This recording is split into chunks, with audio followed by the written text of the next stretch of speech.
Magandang araw po, naandito si kaibigan. Pinapunta tayo, mayroon po siyang babala ngayon, no? Sa lahat po ng, alam ko napanood na po ninyo ang mga video natin tungkol sa lindol, no? Natatakot si kaibigan po ngayon dahil sa nakita po nila sa nagpapatuloy po na pagyanig po ng lindol. Posible talaga na magkakaroon tayo daw ng malakas, kaya natakot si kaibigan, no? Hindi po porket doon nangyari ang pagyanig ay doon po magsimula ang malakas na lindol, pero talagang itayo po talaga ang mata ngayon ng Dabiguan dito, kaibigan. Nagbabala ngayon si kaibigan po sa lahat ng malapit sa dagat, no? Kung taga Cebu ka man, kung taga Mati ka man, kung taga asa, basta malapit sa dagat, wala na po talaga tayong pinipiling lugar ngayon, no? Kailangan talaga mag-ingat. Kami nga dito sa bundok, nakaranas nga kami ng malakas din na lindol nung niyanig kami ng 7.9 magnitude dito sa Mindanao. Kaya mag-ingat tayo dahil sa nagpapatuloy na pagyanig ay posible talaga papasok talaga ang malakas dito na lindol. Sana ay hindi ito Dabiguan, guys, no, kaibigan. Sa tingin po nyo, kaibigan, ano po itong mangyari o susunod na naman po ng mga kalamidad? Nako, sa 2026 good, guys, makaranas gud itag kusog. Makaranas daw tayo ng malakas na lindol ngayong 2026. Sana ay hindi ito mangyari ngayong 2025 ngayong Disyembre, yung pinapaabot sa atin. Nalungkot po ako, guys. Sana makita nyo si kaibigan, guys, na sa puno ng niyog, kaibigan.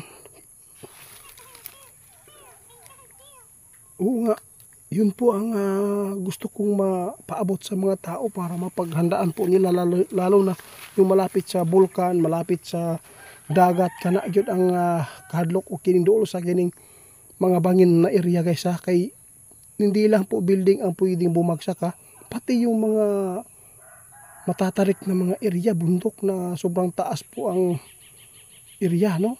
Subidahon kayo kana amping mo dili tanan gyud, guys, na pati nga yung patag, no? Nagkaroon ng sinkhole.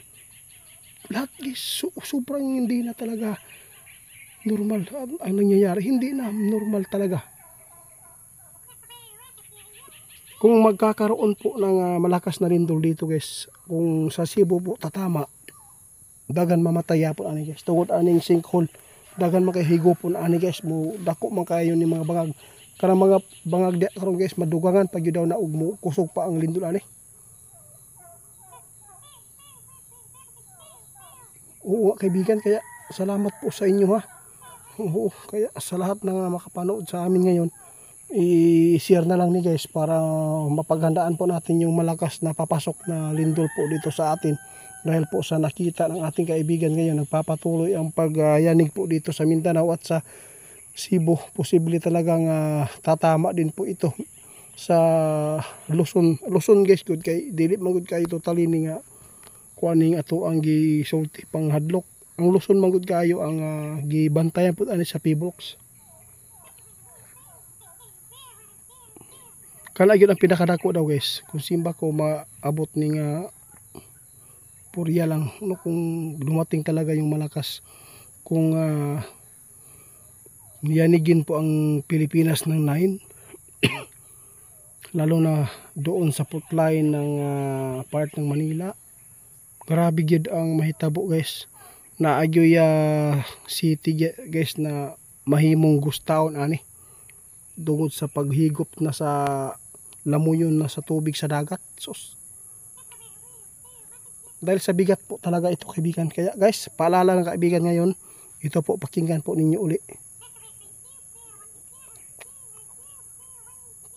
Sana hindi mangyari sa Disyembre, pero target ng ating kaibigan ngayon, guys, mangyari ito sa 2026, yung malakas na lindol na sinabi po ng ating kaibigan na abot ng 8. Ito po ang tandaan ninyo, mag-ingat at sa lahat po ng mga malapit sa dagat, pinapaalis po kayo ni kaibigan hanggat maaga pa na hindi pa nangyari ang malakas na paglindol, kasi natatakot si kaibigan doon sa kanilang kaharian. Nakita magud nila na ang mata talaga ng Dabiguan dito sa atin at doon sa area ng Bugo, Cebu ay lagi pong nagpapatuloy ang pagyanig at doon sa area po ng Caraga, Mati, mag-ingat kay ngano, grabe Grabe po ang nakitaan karon sa ato ang mga amigo na posible na naay sunod ani nga kusog nga lindol wa ta kabalos. Mindanao ang nakita ni kaibigan pud ani ba kaibigan. Sa Mindanao guys nakita ni kaibigan ba na may malakas pa na lindol daw guys. Patay na. So sana hindi ito mangyari kaibigan. Grabe naman po yung nakita po sa Mindanao pa. Mindanao daw guys ang nakitaan ni kaibigan na mahitabo jud daw na kusog jud og lindol pod. Amping tantanan no, ang Davao delikado dool sa dagat.